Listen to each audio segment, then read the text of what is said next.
किसी ने बड़े कमाल की बात कही है कि आंख दुनिया की हर चीज को देख पाती है, मगर आंख के अंदर कुछ चला जाए तो उसे कभी नहीं दिखाई देता। ठीक ऐसे ही इंसान दुनिया की हर बुराई को, हर कमी को देख पाता है, मगर खुद की बुराई या कमी उसे कभी नहीं दिखती। ये कहानी एक बादशाह की, जिन्हें अपने कुत्ते से, अपने डॉगी से बड़ा प्यार था।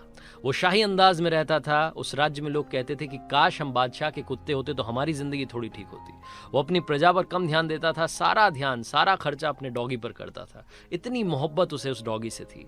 कुछ लोग मिसाल दिया करते थे कि जानवरों से प्रेम करना हो तो बादशाह से सीखिए। बादशाह जहां भी जाते थे, जिस भी मीटिंग में जाते थे, पॉलिटिकल मीटिंग हो या कहीं प्रजा के सामने मीटिंग हो, हर जगह पर अपने डॉगी को साथ में रखते थे। दरबार में भी वो बैठा करता था। एक बार उन्हें किसी दूसरे राज्य के राजा से मिलने के लिए जाना था। समुद्री रास्ता था। नाव में सवार हुए, और जब नाव में सवार हुए तो बादशाह के साथ में कुछ सैनिक थे, उनके कुछ मंत्री थे, और उनके अलावा कुछ पैसेंजर्स भी उस नाव में बैठे हुए थे। अब बादशाह जहां जाते थे वहीं पर वो डॉगी जाता था, तो डॉगी भी नाव में बैठा हुआ था। ये उस कुत्ते के लिए पहला सफर था जब वो समुद्री रास्ता तय कर रहा था, नाव में बैठा था। वो डॉगी बादशाह के साथ था। जैसे ही नाव रवाना हुई तो पानी में जब नाव चलती है तो जो हलचल होती है उसकी वजह से वो डॉगी अनकंफर्टेबल फील करने लगा। वो असहज महसूस कर रहा था, इधर से उधर उछाले मार रहा था, उछल कूद कर रहा था, इधर से उधर जा रहा था बार बार। तो जो बाकी पैसेंजर्स थे उनको भी डर लग रहा था। हर कोई डॉग के साथ में कंफर्टेबल नहीं होता, तो उनको लग रहा था कि कहाँ मतलब बादशाह अपने साथ में लेकर के आ गए।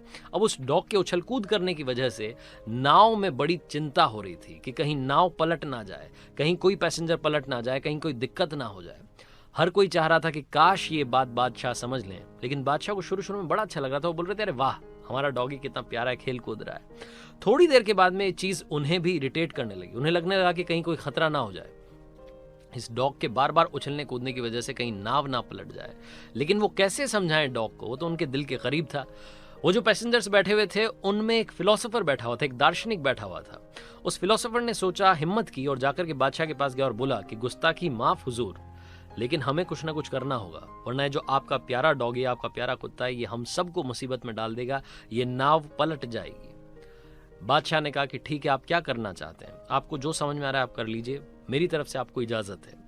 वो दार्शनिक गया अपने पैसेंजर्स के पास में, जो उसके साथी बैठे हुए थे, उनको जाकर के बोला, दो लोगों को क्या हो, मेरे साथ एक काम करना है। उन तीनों ने मिलकर के उस डॉग को पकड़ा और समुद्र में फेंक दिया।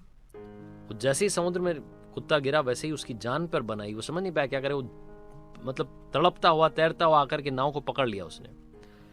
थोड़ी देर तक वो नाव को पकड़ करके नाव चलती रही, वो उसके साथ में रहा।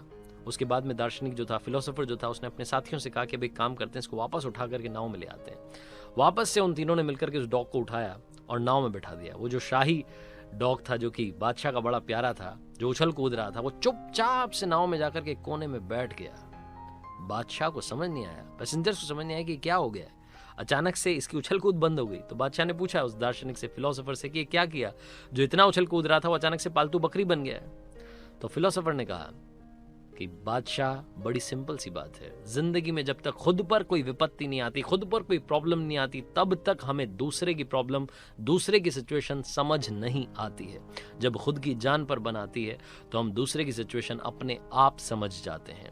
सामने वाले की जिंदगी में क्या चल रहा है, किन वजहों से चल रहा है, आप और हम कुछ नहीं जानते।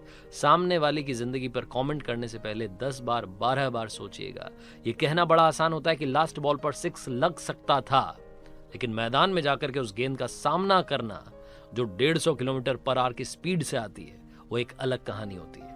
तो इसलिए कोशिश कीजिएगा कि आप दूसरों पर कुछ कहने से बचें, अपनी सिचुएशन को, अपनी लाइफ को अच्छी करने की कोशिश करें। ये छोटी सी कहानी बस यही बात सिखाती है। और याद रखिए कि कमी देखनी है, बुराई देखनी है, तो सबसे पहले अपनी देखिए, उसे ठीक कीजिए, उसके बाद दुनिया के बारे में कुछ कहना शुरू कीजिए।